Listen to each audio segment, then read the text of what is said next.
یعنی مفہوم وہی ہے جو پہلی حدیث میں، لیکن الفاظ نبی علیہ الصلوۃ والسلام نے کچھ اور فرمائے۔ قرآن مجید میں بھی جو بات اللہ سبحانہ و تعالیٰ نے ارشاد فرمائی کہ وَمِمَّنْ خَلَقْنَا أُمَّةٌ يَهْدُونَ بِالْحَقِّ، اور حدیث کے الفاظ میں بھی کہ لا تزال طائفة من امتی ظاہرین علی الحق۔ آپ سب حضرات جانتے ہیں کہ یہاں حق سے مراد کیا ہے۔ حق سے مراد اللہ کی کتاب ہے اور نبی کریم حضرت محمد الرسول اللہ صلی اللہ علیہ وسلم کے ارشادات، آپ کی احادیث اور آپ کی سنت، دو چیزیں ہی حق ہیں۔ اللہ کی کتاب، جس طرح اللہ سبحانہ و تعالیٰ نے خود فرمایا وَهُوَ الْحَقُّ هُوَ الْحَقُّ مُصَدِّقًا لِمَا مَعَهُ، یہ حق ہے جو پہلی کتابوں کی تصدیق کرتا ہے، مراد اس سے قرآن مجید۔ اسی طرح حدیث میں آتا ہے، حضرت عبداللہ ابن عمرو ابن عاص رضی اللہ تعالی عنہ رسول اللہ صلی اللہ علیہ وسلم کی احادیث مبارکہ لکھا کرتے تھے۔ کچھ ساتھیوں نے یہ بات کہی کہ رسول اللہ صلی اللہ علیہ وسلم بسا اوقات خوشی کے عالم میں ہوتے ہیں اور کبھی غصے کی حالت میں ہوتے ہیں۔ آدمی غصے کی حالت میں ہو تو گفتگو کا سلیقہ طریقہ کچھ اور ہوتا ہے، خوشی کا عالم ہو تو گفتگو کسی اور ڈھنگ اور رنگ میں ہوتی ہے۔ اس لیے تم ہر بات نہ لکھا کرو، بلکہ دیکھ لیا کرو کہ نبی علیہ الصلوۃ والسلام کیا فرما رہے ہیں اور کس صورت اور کس حالت میں بات کہہ رہے ہیں۔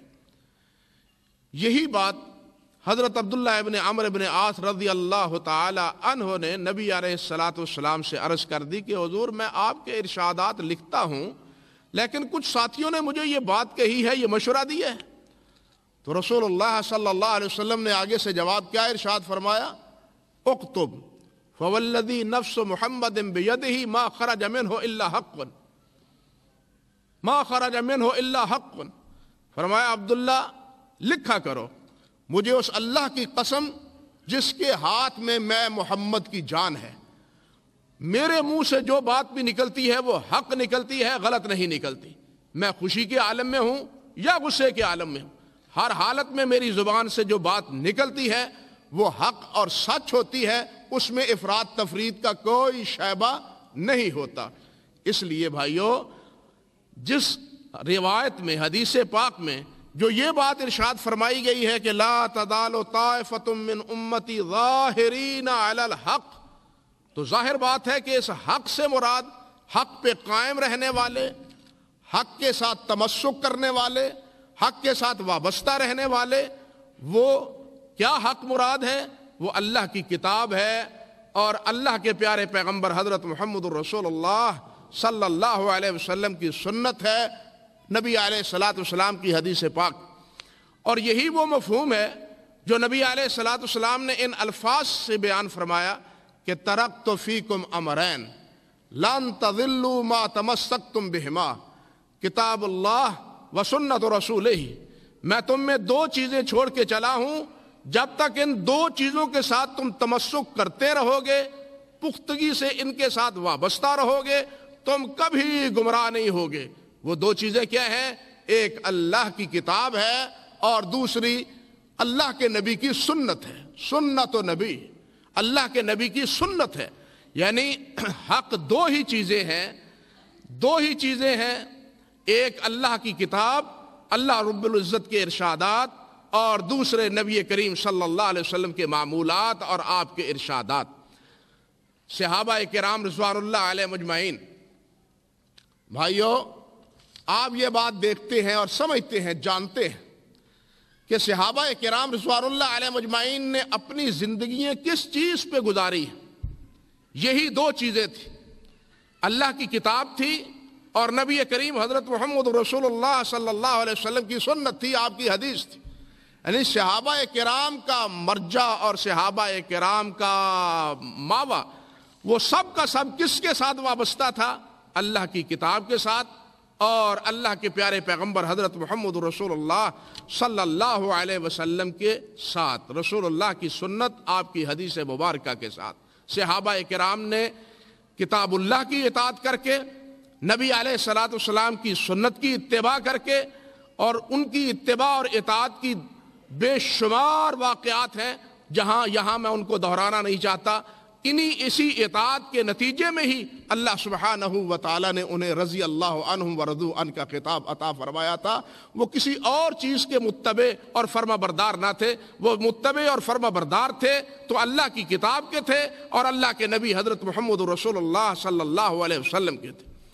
یہی اس طائفہ منصورہ کا تخصص ہے، یہی طائفہ منصورہ کی خصوصیت ہے کہ وہ اپنا تمام تر تعلق اور وابستگی اللہ کی کتاب کے ساتھ اور اللہ کے پیارے پیغمبر حضرت محمد رسول اللہ صلی اللہ علیہ وسلم کے ساتھ رکھتے.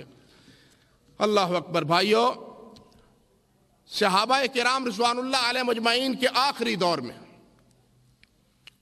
بالخصوص حضرت سیدنا عثمان غنی رضی اللہ تعالی عنہ کی شہادت کے بعد امت میں کچھ تفریق کی راہیں پیدا ہو گئیں.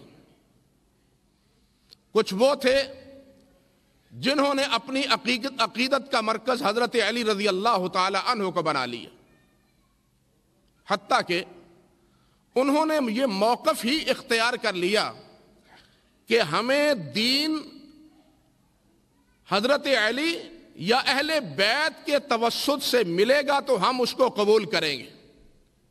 ابو بکر صدیق، عمر فاروق، عثمان غنی، ابو ہریرہ رضی اللہ تعالی عنہم اجمعین، ان کے توسط سے اگر ملے گا تو نہیں. دین اگر حضرت علی رضی اللہ تعالی عنہ سے ملتا ہے، ان کے توسط سے ہمیں حاصل ہوتا ہے تو ہم اس دین کو قبول کریں گے، اس کو ہم دین سمجھیں گے. لیکن اگر کوئی اور اس کو بیان کرتا ہے تو ہم اس کو قبول نہیں کریں گے. یہ نظریہ حضرت عثمان غنی رضی اللہ تعالی عنہ کے بعد پیدا ہوا اور روافظ اس نظریے کے حامل بنے. ان کے مقابلے میں کچھ خارجی تھے، خوارج تھے. ان کا ایک اور فکر تھا. وہ کہنے لگے کہ حضرت عثمان غنی رضی اللہ تعالی عنہ کے بعد صحابہ کرام رضوان اللہ علیہ مجمعین کے مابین جو اختلافات رونما ہوئے، ان اختلافات میں الجھنے والے صحابہ، ان کی روایات کا ہم کوئی اعتبار نہیں کریں گے. ان سے پہلے کے جو صحابہ تھے ان کے توسط سے اگر دین ہمارے پاس پہنچے تو ہم اس دین کو قبول کریں گے.